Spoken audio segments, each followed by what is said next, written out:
Well, here we are. Before the show started, Dallas and I were just talking about how there's no way for the audience to know this, but Dallas can confirm that 10 years before it happened, I so predicted that Kevin Spacey was a creep. And I looked at him like, oh, I believe you on gay, but not a creep.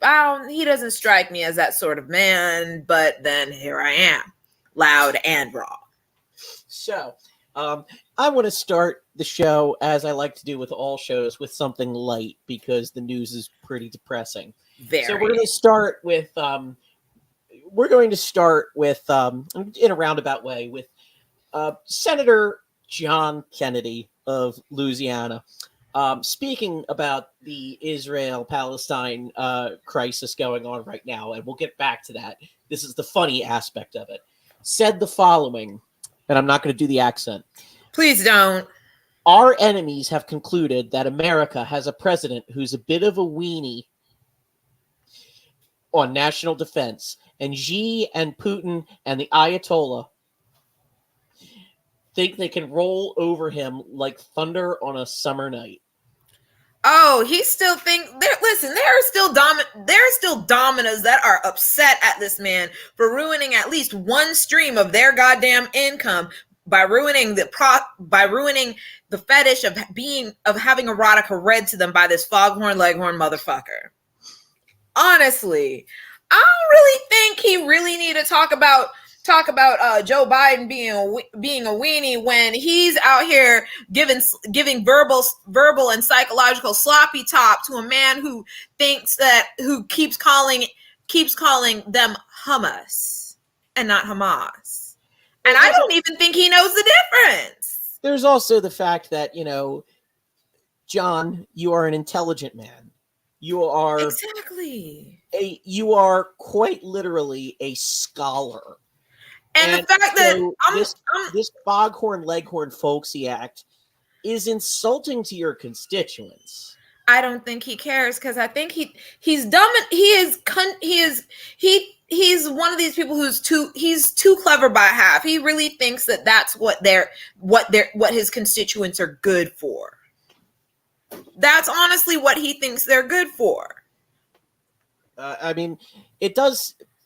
Louisiana's a weird state. And it just continues to be weird. I mean, they had John Bell Edwards, who, acceptable. And for the South. Now they basically just elected the "if you don't like Louisiana, get out" governor. And their state Democratic apparatus is. It makes Florida look like a well-oiled machine. There's an element of the discourse that was basically like, well, why didn't the black voters save us? Bitch, we tired! We have things to do. We have laws that have gerrymandered black voters into meaninglessness. They're making sure they can outkick their coverage in Georgia several runoff elections in a row. So I'm sorry. Black voters are tired. We are not going to be here to save y'all. All you're doing right now is you are doing the psychological equivalent of throwing us at the front lines and hoping it sticks as a prelude to the actual physical equivalent of throwing us in the front lines a la South Park. We're not doing that. Honestly, what they need to be doing is putting more game into these stronghold, so to speak, states. John Bell Edwards proved that Louisiana can, in some way, turn a little purple. So, tell me why they can't invest more. Why. I'm sorry.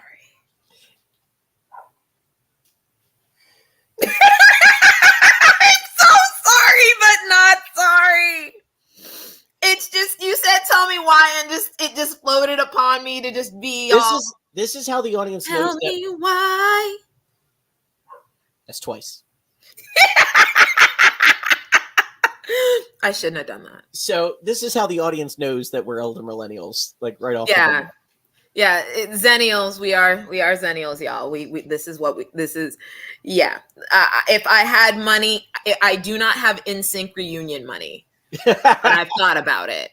But then again, that's just to pay the lawyers Justin Timberlake got to pre-read Britney's autobiography. Because, bruh, You when know, it's he has survived a couple of, I'm not as nice to women as, kind of scandals Janet Jackson. so far. And I kind of just like, come on, he can't, that personality, which is admittedly a little charming, cannot keep carrying him. It can't. Yeah, we're basically all standing here like Aaron Paul in like the moment where y'all should have just given this man the Emmy and the money he deserves for streaming. Yes, Netflix, I'm talking to you. All like, he can't keep getting away with this. And it looks like the heavens have heard our prayer. Oh man, poor Aaron Paul. I mean, how many times does he have to cry on camera to get? I swear, he is one of the there are very few white male whoobies, but that man. Season 3 of Westworld. My God. Actually, season 4 too, but I try to pretend that doesn't exist. Most people don't. Actually, you know what I do? My headcanon is that season 2 is the end of the canon of Westworld, and that and then the apocalypse is off screen, and we just assume that the machines took over and destroyed everything. You just say, "Oh no!" I mean, spoilers for fucking Westworld. If you haven't seen it, it's been 5 years since season 2 ended, and but like spoilers for the end of Westworld. The whole thing is like, "Oh God, we hope these machines don't rebel." And then they rebel. Oh God, we hope they don't get out of the park. Then they get out of the park. You could just assume that they get out of the park, the world's fucking over. Only thing I really was like, I'm too poor for HBO.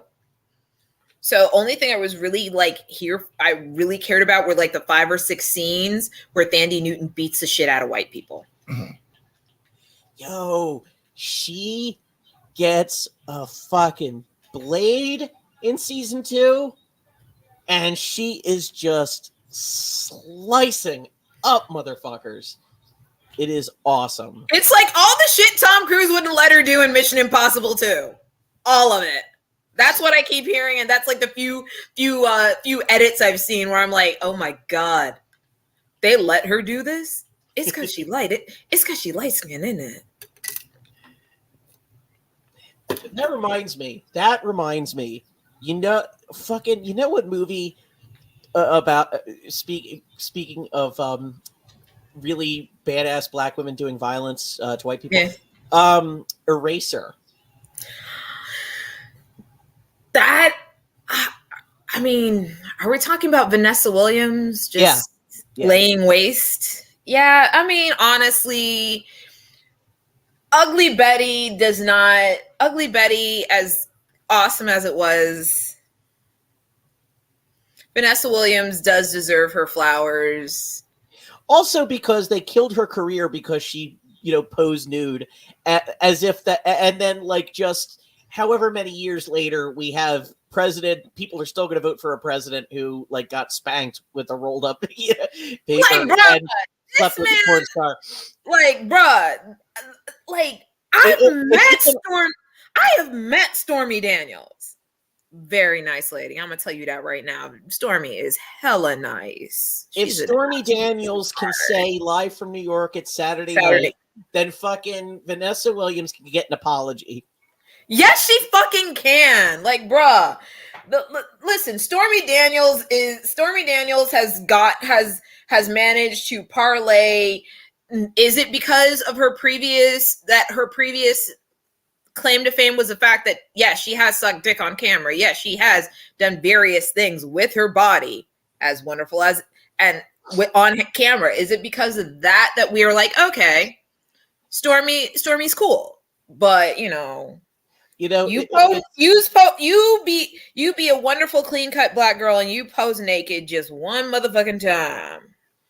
because I remember the controversy after that, after she did that, and I remember she just like her entire career just washed away, and it was just like, and you could tell. You could tell I really like the movie Eraser, even though it's like on paper it's a terrible movie. But even Leonard Maltin, the stodgiest of film critics, gave it 3 out of 4 stars and said, and I quote, and I can remember this verbatim. Oh Lord. Inexcusable on an artistic level, but a hell of a lot of fun. I will say this. She remained black famous, though. Vanessa Williams remained black famous. And black famous can still count for something. In other words, black people still rode for Vanessa Williams. I'm glad somebody is. Vanessa. It's like, listen, not everybody can run back to the warm embrace of the black community, but those who can and do, we do ride. We ride hard. Like, we love Vanessa. So, and I think, just like how we love her, we even love her ex. We love Rick Fox too. Rick Fox did something overly thirsty and instead of us, like, it was a loving roast. You can tell everybody's like, no, keep going, Rick. This is hilarious. Oh my God, he's actually doing this shit in public. No, I'm screenshotting this. This is amazing. Yeah, no, he did. He did something absolutely hilariously thirsty on either Instagram or Twitter, and we all just watched. We gently roasted and said, "You are how old, and you're doing this?" And then at least 5 women said, "But it's Rick Fox. He's fine." So it's funny, and we're off topic, but I mean, so off topic because the actual topics are. But like, listen, I think we should just go back to the Speaker of the House because that shit's funny. We will, but I do want to talk about. You mentioned something about doing some, Vanessa Williams or Stormy Daniels, doing something on camera, and people where 10 years before that, people lost entire careers for basically putting themselves on camera nude, and I'm just thinking about stuff like we are in the middle of football season, and we are watching people fuck their very brains on camera and giving themselves potential CTE. And we are paying hand over fist for this shit.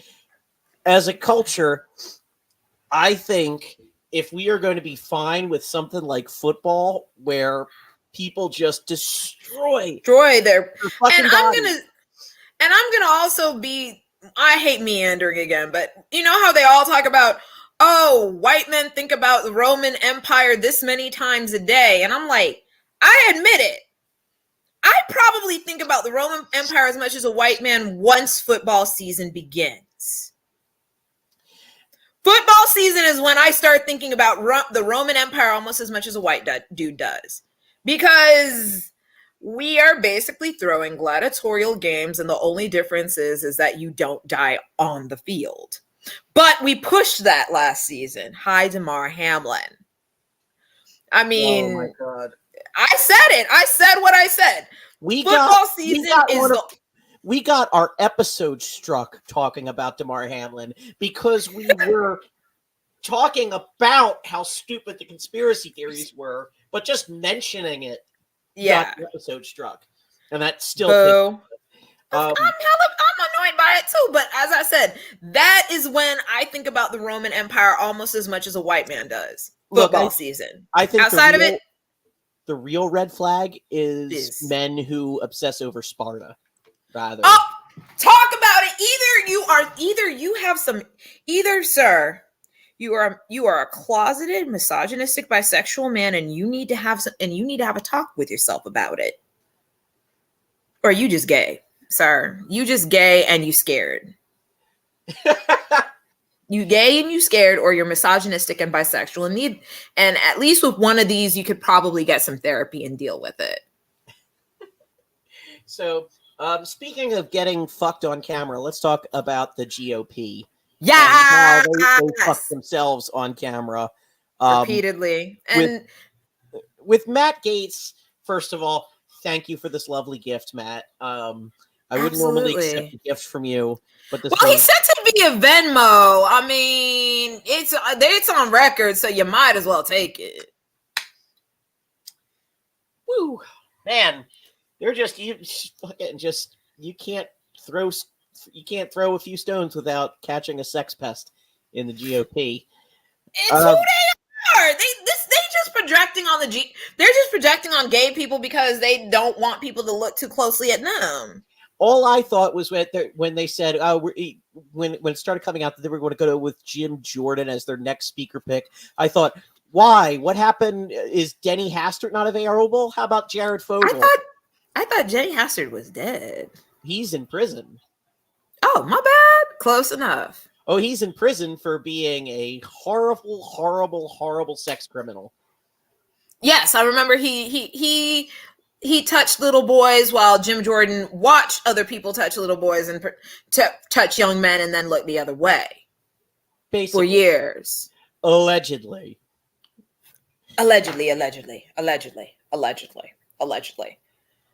So, yes.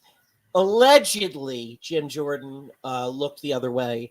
Denny Hastert was the actual sex criminal, convicted, I believe. So we can say that. And so that makes Tommy Tuberville only the third most disgraceful sports educator in the Republican Party. Give it time. I have a feeling there are some Alabama alum. It was Auburn alumni, or damn Eagle, who might have some stories. I'm waiting. I know they're there. It's law of averages. Tommy Tuberville did have a very wonderful "there's always a tweet" moment when he made fun of Joe Biden falling. Yes. Video, Tommy Tuberville falling down the stairs backwards. By the way, Military Bowl. That ish was funny. They retweeted it. That man probably for 2 weeks. His poor interns probably just thought about deleting the whole damn Twitter and starting again. That fall was so bad. It was basically Chevy Chase doing an impression of Jerry Ford. Like that was how insanely exaggerated the fall was. And we also once again just gave away our age.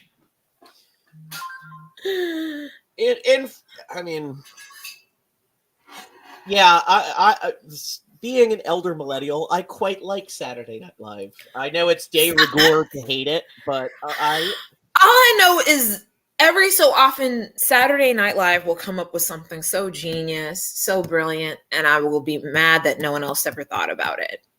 It was when the women of Saturday Night Live, Kate McKinnon, Ego Nwadum,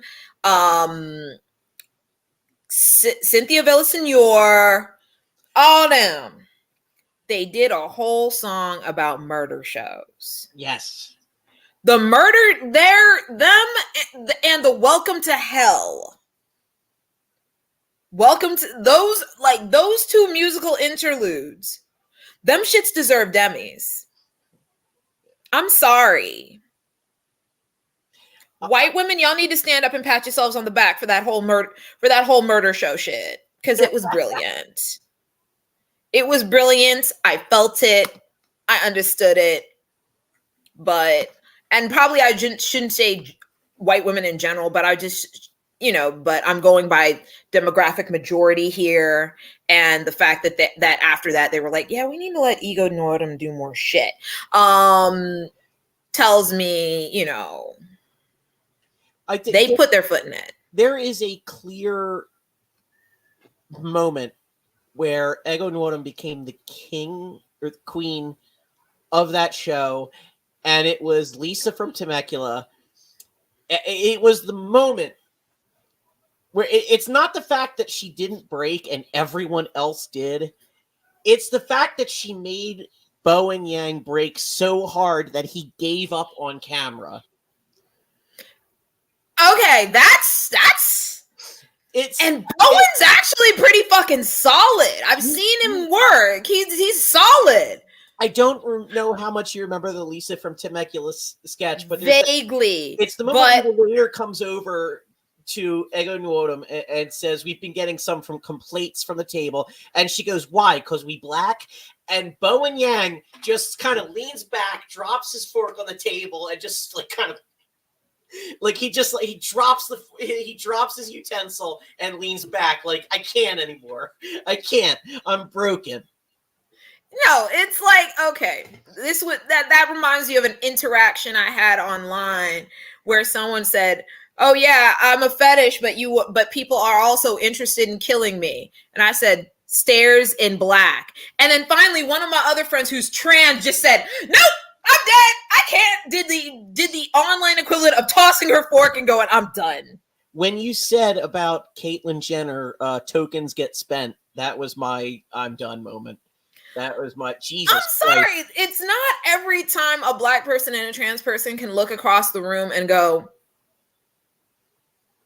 "Did you see that?" But it's a thing. It is a thing that happens. I don't get this like Caitlyn Jenner thing. Like, why do people hate me? I don't know. Maybe it's because you talked about how much you hate seeing homeless people on the way to the airport. And maybe it's the fact that you killed somebody. Maybe it's definitely the fact that you killed somebody. It's definitely the fact that you killed somebody and you But Michael Broderick killed somebody and people love him. I think it's like the fact that you don't have to be defined by the worst moment in your life, but you do have to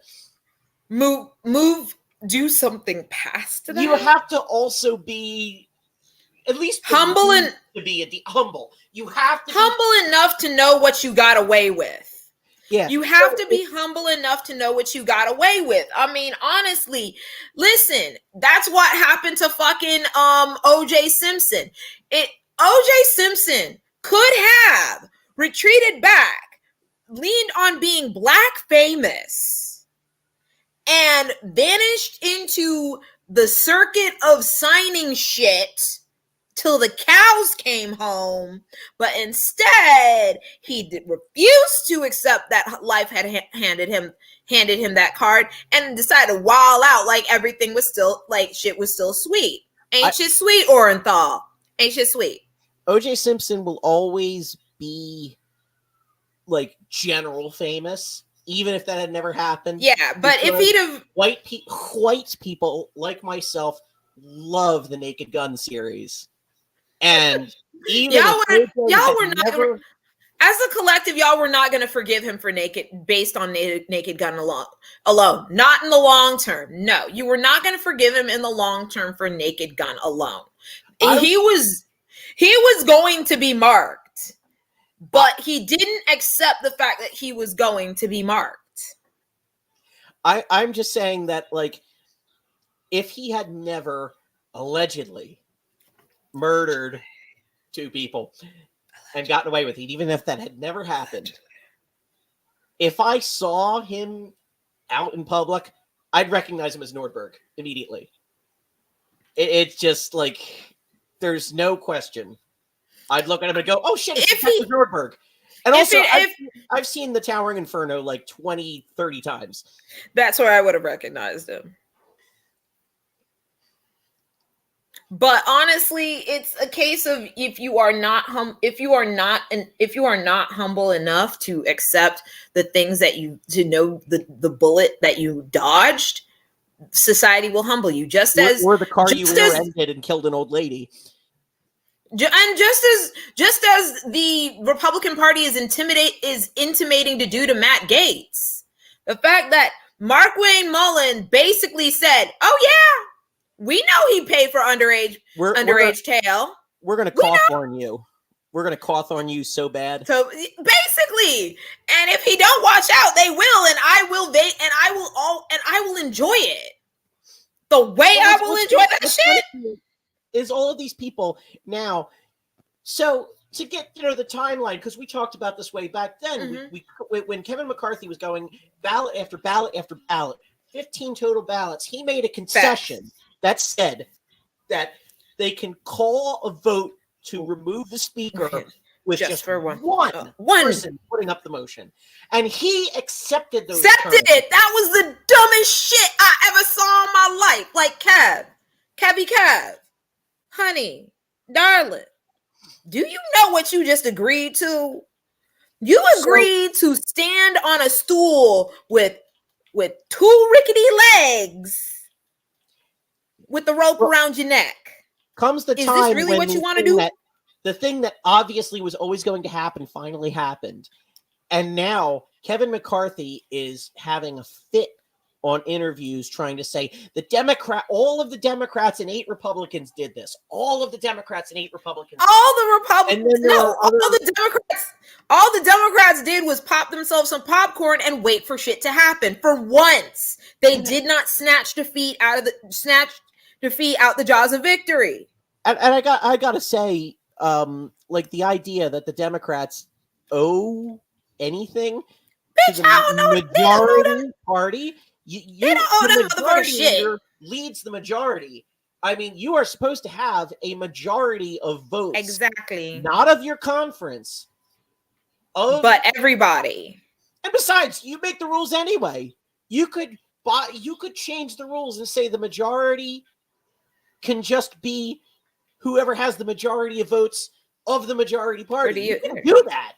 These are all made up. It's all a social construct. It's Calvin Ball in there. Yes. It is Calvin Ball in there. Calvin Ball. For the same reason you've got, that the filibuster even exists. It's not in the Constitution. It's made the fuck up. Change the rules. It's cricket and Calvin Ball in that shit. Y'all can get together and make your own rules. That is literally almost how cricket works. You can get together, make your own rules, publish that shit in a book, hand it to the other party and say, hey, listen, this is how we doing this. Calvin Ball, again, a reference. Honestly, yeah. It's a cross between Calvin Ball and cricket in there. I don't know why we don't treat it like that. Well, we pretend like it's this wonderful 1,000-year-old institution. No, bitch. Half the time people were drinking Madeira wine, which is strong as hell, while they were drafting the Constitution. I'm going to need all of you to calm down. I don't want to hear people talk either about the dignity of the House. There's an amazing. Please don't. There's an amazing book out there called Fields of Blood, and it is basically about the absolute group of backwater shitheads that ran Congress in the years before the Civil War. Oh yeah, no. The Congress, antebellum Congress probably smelled of tobacco, urine, and bourbon. I would bet at least 3 toes on it, which is probably the amount of toes I would lose living back then for slapping people. Minimum. I'd lose 3 toes minimum. I know it. I know who I am as a person. But honestly, like, people talk about the dignity of the Senate. I'm like, have you looked at the way other legislative bodies run themselves? Bitch, is it really a Ukrainian parliament session if there isn't at least one goddamn fist fight, even now, in the middle of a fucking war? Is it really the Japanese diet if somebody don't get yelled at, or at least some sort of ritual suicide isn't threatened? Is it really? This is how, our, like, when people talk about the traditions, the grand tradition. Honestly, honestly, every time Robert Garcia goes on Threads, Congressman Robert Garcia goes on Threads and says, I brought my camera, I brought my phone, and in case there's a fight. I'm like, please give Robert Garcia and the rest of us what we want. Just let them. I'm sorry. Ken Watanabe did it better than me. Did it better than I will do it. Let them fight. Well, I am sorry. We deserve a congressional fight club. Shit's been simmering for too goddamn long. That lovely piece of Renaissance artwork where they were holding the one congressman back. is seared. It's amazing. It is amazing. And honestly, I kind of wish I'm sorry.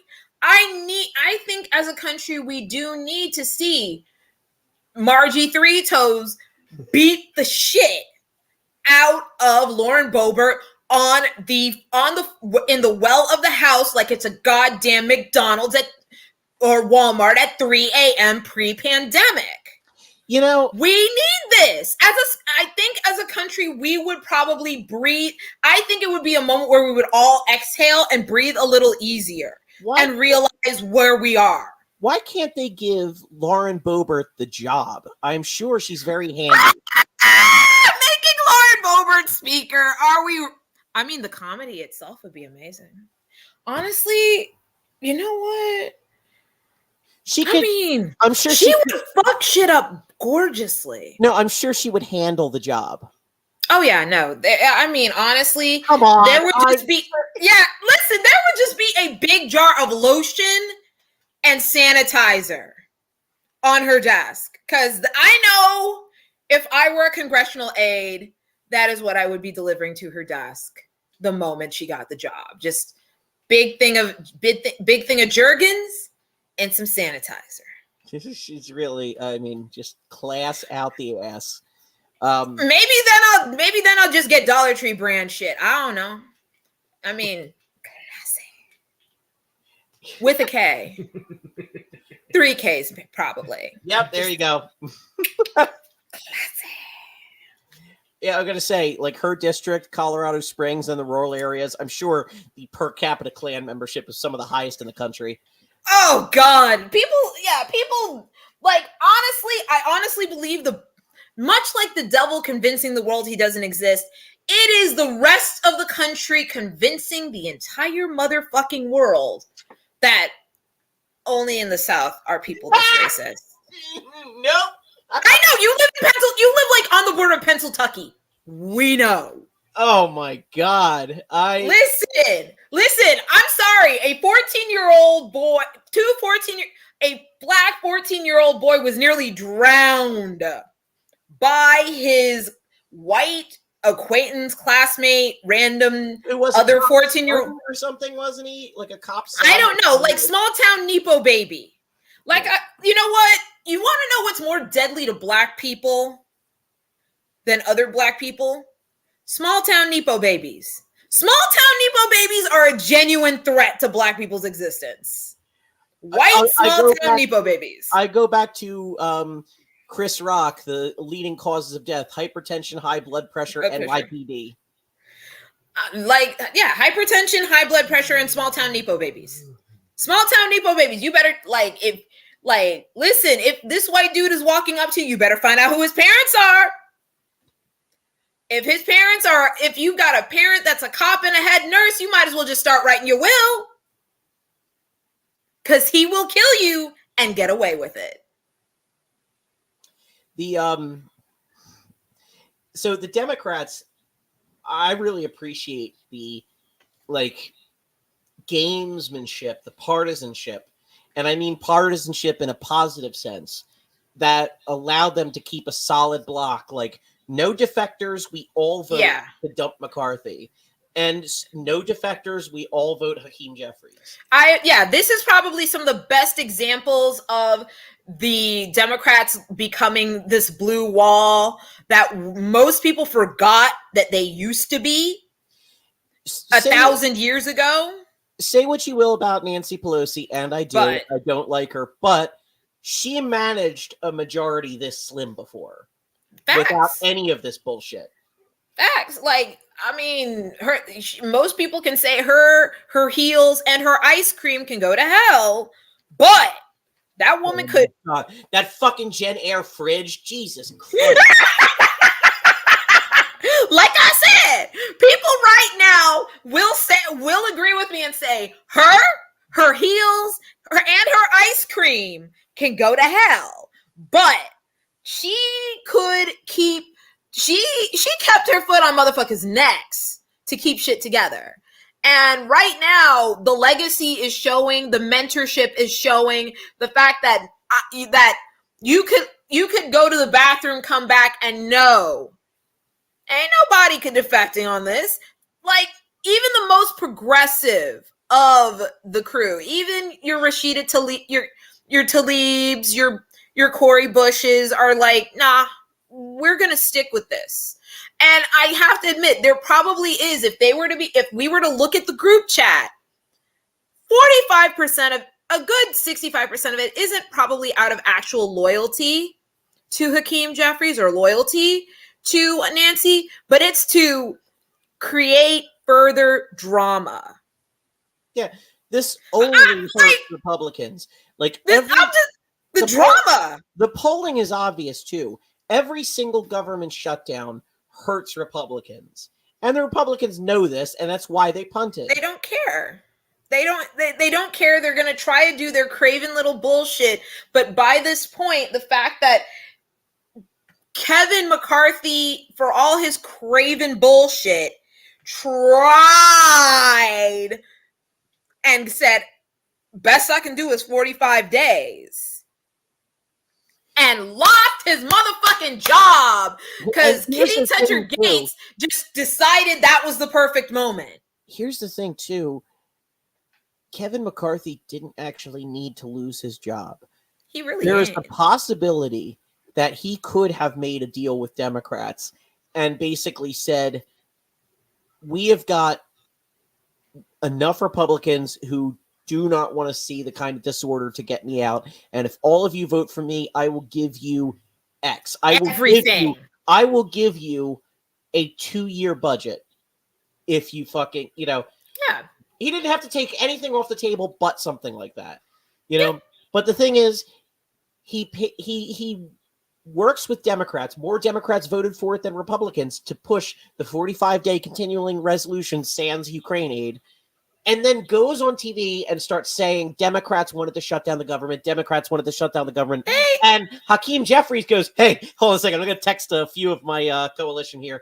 Watch this. You're going to love this. This is going to be fucking hilarious. Yeah, but he lit up the group chat and he basically said, group chat activate. Man said group chat activate, and they let him know. Like, I don't know what happened. Like, honestly, like, I only want to see the GOP group chat just to know how fucked up it is. I know, like I said, I know at least 2 or 3 members of the House are looking at Matt Gaetz and saying, so the slowest on the uptake are finally figuring out that Matt Gaetz did actually do all the shit. And then there are the ones who knew. Oh, yeah. Then there are the ones who knew the entire time. Then there are the ones that might have participated. Then there are ones who, might have invited him to a certain type of party. Meanwhile, you've got people like Bob Menendez, and I'm going to find the tweet here. I'm tired of Bob Menendez. I'm so glad everybody just wants him gone. Well, that's the thing. Once that came out about Bob Menendez, his, another criminal conspiracy by Bob Menendez. We were tired. You had some Republicans who equivocated a little bit and started talking about, how, what a piece of shit he was and blah, blah, blah, corruption, etc. And then right quick, they got on message and realized, oh, shit, we have George Santos and fucking Donald Trump. We better say, well, Bob Menendez deserves his day in court. So let's see what I really want to find the quote from John Fetterman, and I really wish I had a thing to put this up on the screen right now. God, I should have prepared this better. It's okay. It doesn't matter. It was Fetterman basically saying, hey, just a quick question. If we have, a security council or, a national security committee meeting or whatever, and there's a guy on it who's possibly an agent for Egypt, think that's a good idea? It was something like that. And it's basically like, I love that John Fetterman is on the offensive about this. Because and I will, like I said, I think it's just John Fetterman is this way out of petty. He's like, y'all came for my dress code. My dress code is literally my fucking brand. Yeah. Me being a slack ass white dude is literally my fucking brand. I really think. Don't come for it. I really think that after that dress code shit went through, he should have showed up like John C. Reilly and Will Ferrell and Step Brothers in a fucking tuxedo the next day. He should have shown up in a tuxedo. I admit if he'd have done that and I was on his staff, I would have showed up in an evening dress. I would have shown up in a Vera Wang carrying his bags and everything. I would have been like, yes, I am wearing a Vera Wang. Yes, these are Louboutin shoes. God, he should have. This is what we doing right now. He should be wearing a monocle and like he should. Not a monocle. I would like. Okay, no, he should have gone 18th century dress. Oh yeah, frock coat, everything. The congressional aide with the senatorial aide with the spittoon. Like, bitch, if this is what we doing, this is what I would have shown up full corset, 1860. I would have gone in 1890s office girl gear with the full corset, the full starch shirt, with the ladies cravat and the Spencer coat and probably got and the boots with the full skirt. Your modern reading device, sir. Oh yeah, no, it would have been like your modern reading device, sir. Your spectacles, sir. Is there anything else you need? So oh no, I would have been like, is he not? We wanted to make sure we were compliant with the dress code, sir. Oh yeah, no. This is why I can't be in Washington, because I would just immediately switch to petty, and nobody wants that. I do definitely love Fetterman's pettiness game. It is, yeah, it's to be respected. I mean, nothing's better than him going after Nate Silver saying, "I dressed like you predict." Oh yeah, I remember that. I think that kind of sent Nate. I think Nate Silver was not ready for that. He was not ready to be read down in a single sentence. He was read down in a single sentence, and a more honest man would have just packed their entire social media presence up and left. Every time I see Nate Silver tweet something stupid, I'm just going to respond 2016. That's it. It's just like when Steven Crowder tweets something stupid and ends up on my feed, I'm just going to respond with divorced. Like, I admit I go a little bit more detailed. I'm like, hiding your Grindr phone, turning off your Sniffies Plus or whatever the fuck subscription. I know you're gritting your teeth through it, hun, but we know. That man has been running from his bisexuality his entire life. And, well, the thing is, honestly, do we as the bisexuals want Steven Crowder? No, but I mean, in the spirit of equality, anybody can be bisexual, even evil pieces of shit. I know, but we fall. Can we not do this? Can we just give him a provisional license and just keep renewing that? Be like, nah, you're not fully in yet. Come back in 6 months. Yeah. I mean, in fairness, we already have one public embarrassment in Kristen Cinema. Like, honestly, speaking of the dress code, by the way, what the fact no one has ever read Kristen Cinema down for her Party City ass wigs and her fucking faux couture, and I mean that in the worst possible way, faux couture. Like, bruh, she looked like she ran from, like she just came she just came from Williams-Sonoma to pick up a couple things to just come in, do a vote, and write down that fucking stupid curtsy she did that one time. Man, bitch, go! It was the go on somewhere thing. That was like, oh my God. At least if she had a sense of humor, she could have worn a toga while doing that shit. Here's, I mean, the thing I hate about her truly is the fact that, listen, people's points of view and worldview change all the time. I mean, that's the purpose of this show, is that we have changed very much. But she went from Green Party Wiccan to corporate Democrat. Good. Like fucking that. And And then now No, she's it's gone not. past corporate. Now she's gone past regular corporate. She totally skipped over regular Democrat. Like she skipped that shit right over. Went to is like secretly sucking off Joe Manchin as like his quasi Sith apprentice. Ha! Good. Let the hate flow through you. Oh man, Joe Manchin wishes he had that level of riz. He does not. Like, bruh, this is your king, ma'am. This is who you letting mentor you. So we'll talk. We've talked about an area in which the Democrats are united.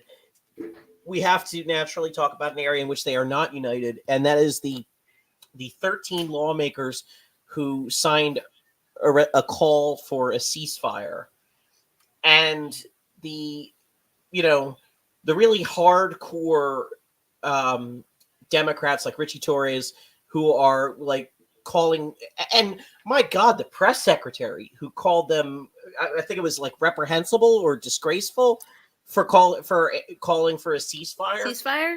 And I gotta say, like, I know that you may find a dozen people on Twitter or a couple dozen people on Twitter, someone on a college campus who says that Hamas is the resistance and settler colonists deserve what they get and horrible shit like that.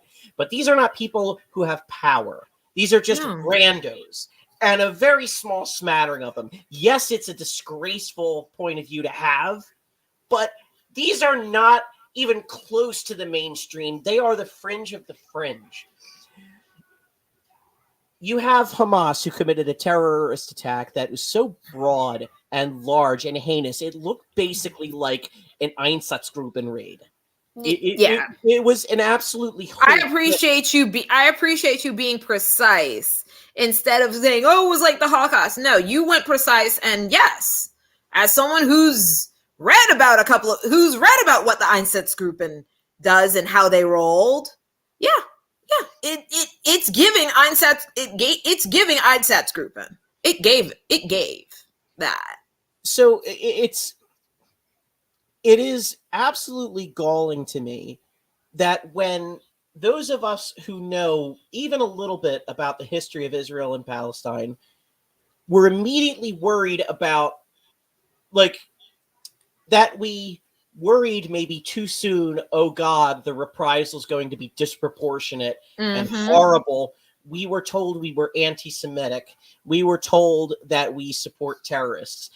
You talk to a normal person, you talk to legislators, people with power in this country, you will not find someone who refuses to say that Hamas are terrorists and that what they did are horrible. But I think we all know the history. So you go back as far as you want. I know that you can find anything that happens and say, well, there's context to this. There's missing context to that. Yeah. But the history goes far further back than the Nakba. And we're talking about Palestinians existing in settlements that can be raided at any day, at any time, being continually displaced from their homes. It's not like it happened once. It's happened repeatedly. And whenever there's been protests, whenever there have been 4 years ago when the embassy was moved to Jerusalem, because that was genius. That was a rapture Yahtzee move. It's a rapture Yahtzee move. That was a rapture Yahtzee move, and I'll go to my grave thinking that, and I will yell at God that it was a rapture Yahtzee move. Not only that, but several thousand protesters were shot. Meanwhile, you had maybe a dozen injuries on the IDF side. Yeah. The response is always disproportionate and vast. And that's why people were worried, oh God, this is horrible, but the reprisal is going to be it was going to be nuclear. And I'm like, do people not know that everyone's like, well, they voted Hamas in? I'm like, let me tell y'all something. the Palestinian population is so fucking weathered that you want to know the average age of a Palestinian walking this earth today? 17. These are teenagers. And Hamas was voted in like 2006 when a lot of these people were maybe babes in arms, maybe in diapers, maybe primary school, and you want to put all that on them? Well, it's a bloodthirsty point of view that says they brought this on themselves because of who they voted for, because it's the same point of view of even liberals who say, well, you know, fuck the red staters, they get what they get. I'm like, I'm sorry, there's a lot of people there who fucking didn't vote for this shit.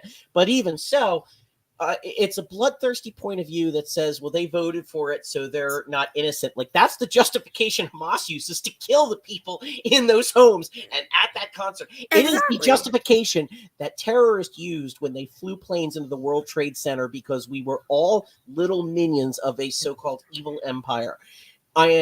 Whenever people pull that point of view that, well, they voted for her, first of all, how did Hamas amass the kind of power and influence that allowed that to happen in the first place? It's because they were walled in and oppressed and constantly bombarded to the point where who were the people who were like the mafia in the days of old, taking care of the community?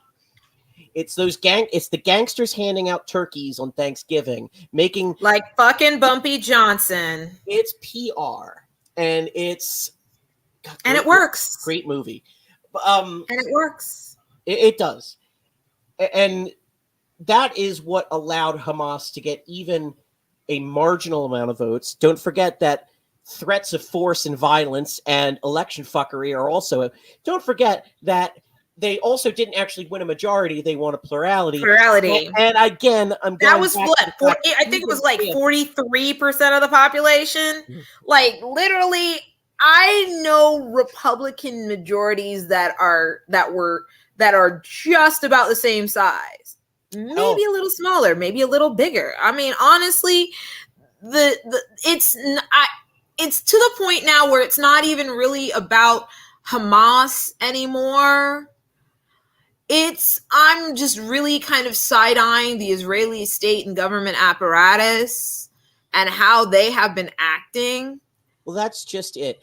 I think so Netanyahu is a fascist in a very classical sense. I mean, you saw maybe the clip of the reporter who was basically confronted by an Israeli police officer. He's doing his report. He's doing what he's supposed to do. This Israeli police officer is like, oh, you better be telling the truth. You better not be lying to these people. And then he turns around and he's like, oh yeah, we're going to destroy Gaza. Peace. And I'm like, so it's giving Sinclair Endgame. It's giving Sinclair Broadcasting Endgame, honestly. There's an element of people who love to say it's not complicated, it's simple. And no, it's complicated, and even those who try to gently split the difference, especially if they're Palestinian, it becomes a problem. I mean, listen, someone as basic as Gigi fucking Hadid, who's Palestinian American, she gave the honest, rational person, she gave the rational observer line of, I condemn Hamas, but honestly, I need the Israeli state to lay off on people. And the Israelis, the official government Instagram page basically flamed her, took screenshots of her posts and flamed her. I'm like, don't y'all got shit to do other than bothering fucking this chick? Yeah. Honestly, I didn't even know she was American. I thought she was Canadian the whole damn time. I'm like, y'all bothering a Palestinian oh wait, no, she's not Canadian. Like, is this really what we doing? Because it's now, like, honestly, I feel like 85% of this is slowly becoming a PR war rather than an actual war. It is. I was getting ads on YouTube for Israel, ads that were just like, God, there was one that was like just like rainbows and unicorns, and then talked about how 40 babies were slaughtered, and and it's just sort of. But we don't even know for sure if that particular incident actually happened, or if that was something that might have been. Well, I gotta say, I mean, pinned up. I don't put it past Hamas to do something that horrific. Like I said, I mean, I was very deliberate by like mentioning. You think I would try to practice the phrase Einsatzgruppen, like just throw it out there? I would have just said Nazis, but I was very deliberate because. Listen, we all know, like, Hamas's edict is basically eliminate Jews. They are a terrorist group. They're not resistance. They are a terrorist group. But I think what's important for the people who want to say everything that's happening in Gaza is Hamas's fault right now is, no, it fucking isn't, because you have a choice. And Israel chooses the path of disproportionate revenge. Every fucking time. And we're tired, and they know better. People like elected representatives like Richie Torres and former Joe Walsh, psychopath, on Twitter right now. I mean, his big cachet is just he's this anti-Trump, former Republican. Like, yeah, but you're still a psychopath. Hating Trump doesn't make you a good person, and you are a psychopath. It just means you hate Trump. And their point of view is like, Israel needs to do what it needs to do. Hamas hides behind civilians. What are they supposed to do? Like, not drop 6,000 bombs in a week. That is what they cannot do. Yeah. There are, by now, we have already well and far surpassed the number of deaths that Hamas inflicted. And it's not a numbers game. It's not like it has to be matched. It's really not. I just want to point out that Hamas is not a technological marvel. Israel is a military power with resources, manpower, money, and allies. And yes, Hamas has Iran. And they love skill sharing with American cops. They really do. It's what I would say in this whole thing is that obviously Israel has a right to defend itself. Obviously, Israel has a right to try to rid threats. But that's not what they're doing. No, they're not. They're just taking advantage of the situation. Netanyahu and the rest of the government is taking advantage of the situation to delay his inevitable ouster. And if he has to wade neck deep in Palestinian blood to do it, he gonna do it. It's when a fascist is most dangerous, is when they may lose power. We saw it here. We've seen it lots of places. With what we know historically the IDF is capable of, and what we know historically that Hamas is capable of, and what we know the Mossad is capable of, there is a vast power imbalance. That does not mean that Israel can't retaliate, but it does mean indiscriminate revenge is still a war crime. Collective punishment is still a war crime. And having war crimes committed against you does not mean, all right, we get a freebie. Free pass. No, you don't. No, bitch, you don't. Honestly, at this point, I think they've more than avenged this shit. They've more than done what they needed to do, or what they perceive they need to do. I think at this point, but I know that we're probably not going to be getting that, because now a lot of people have a lot invested in keeping this particular round going.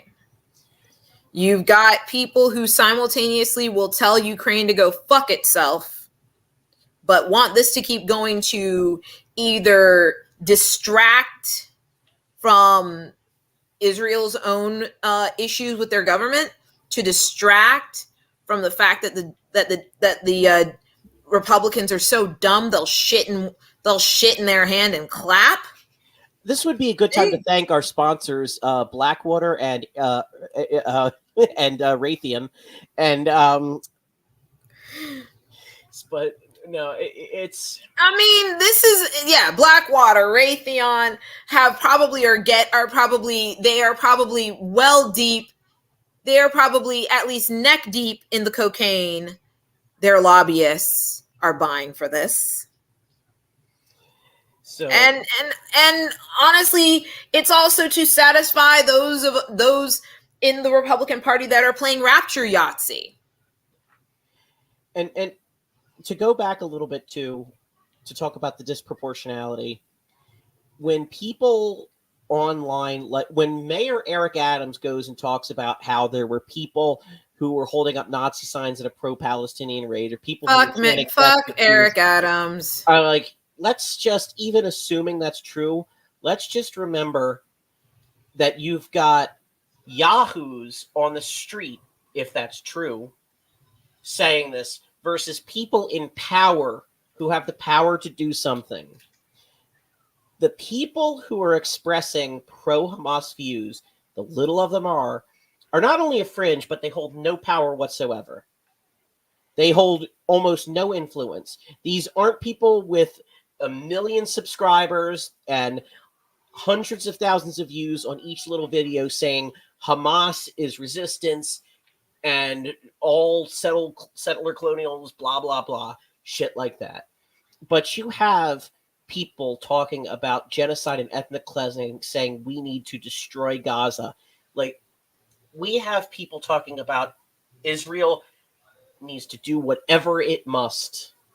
And the must part of it is wanton destruction that has already killed far more than what Hamas is capable of in any respect.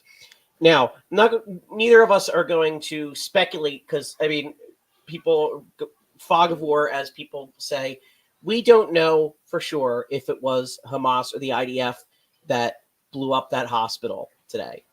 We don't know for sure if it was Hamas or the IDF who blew up those people who were fleeing on the approved route. But to tell you the truth, it really would not surprise me if it was the IDF. They have a history of this sort of thing.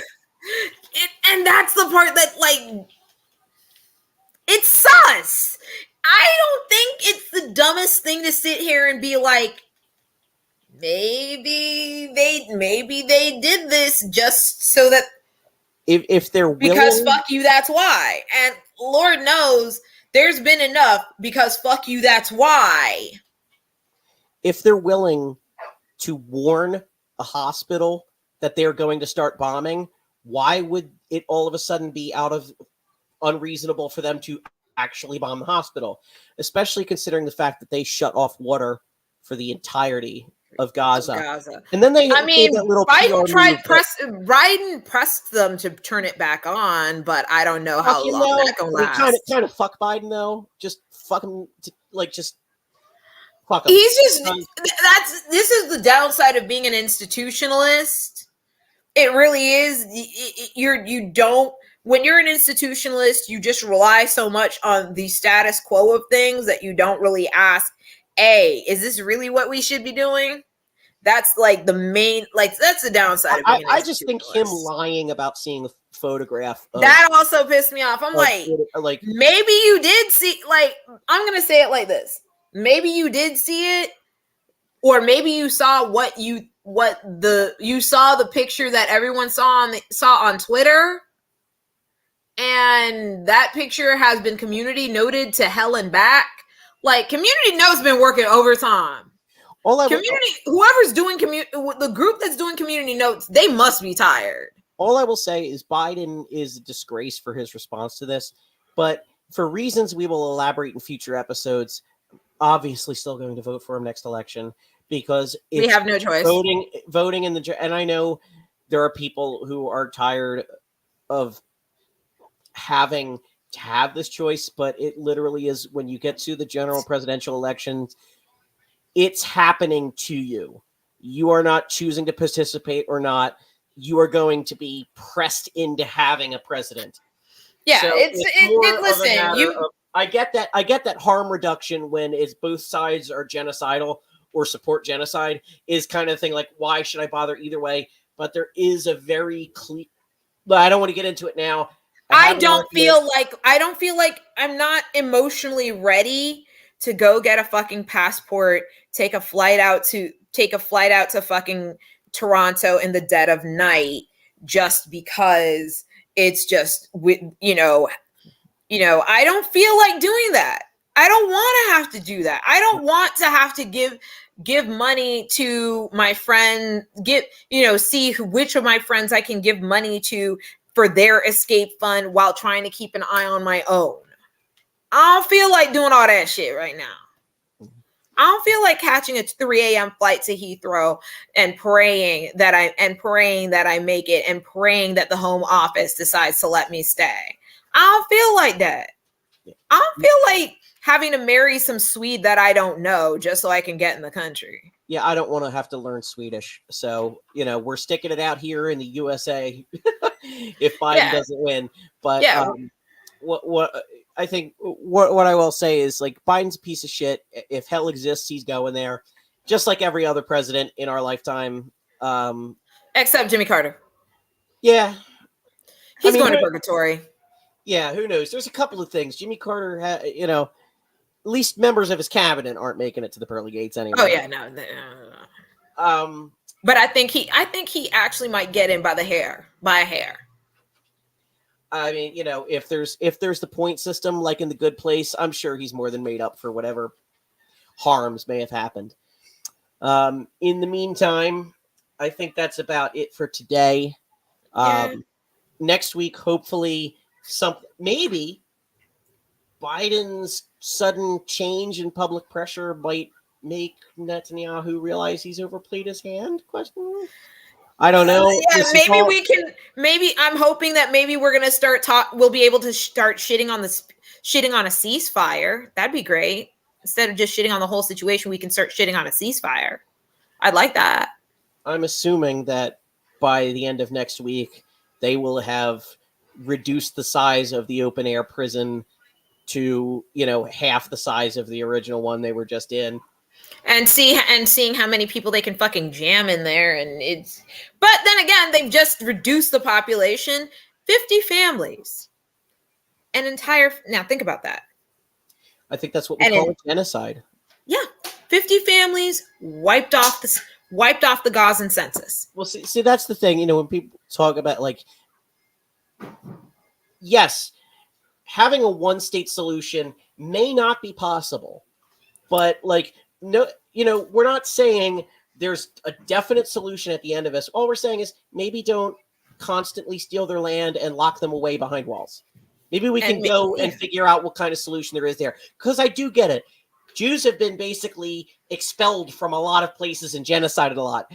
Yeah, but the thing is, they took the lessons they learned from those places and applied them to other people rather than taking those lessons and preventing it from happening to anyone else.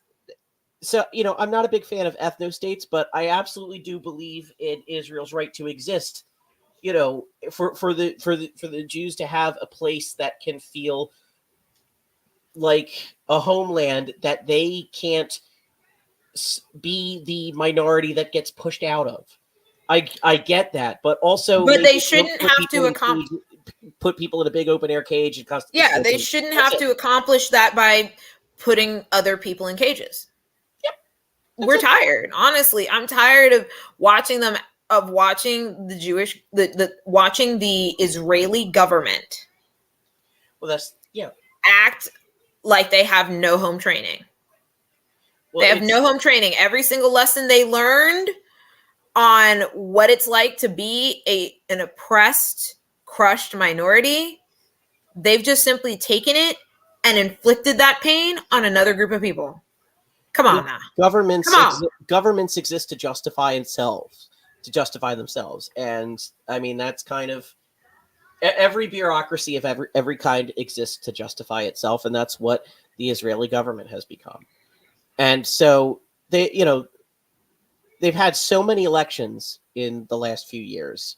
Mm-hmm. They're not a representative they're not representative of the will of the people living there. Not anymore. So what's happening is the tyranny of small people exerting their will to keep themselves in power. And they're doing that by there's just a lot of people who are going to be crushed by the time this is over. Even if it ends up in an ideal ending, it's going to be at the cost of yet more lives. And it's horrifying. And to the people who say that, well, no, come hell or high water, no matter what happens, Israel has the right to defend itself. And to the, because that's a much larger group, and to the people who are saying Hamas are just resistance and settler colonials deserve to die, you're all fucking assholes. You're all fucking assholes. That's it. So, I look forward to tomorrow, the next vote, to seeing if Jim Jordan gets fucked on camera again. And until then, I'm getting a late breaking update. It looks like Henry Kissinger somehow still alive. God damn it. I don't know how that happens. That man is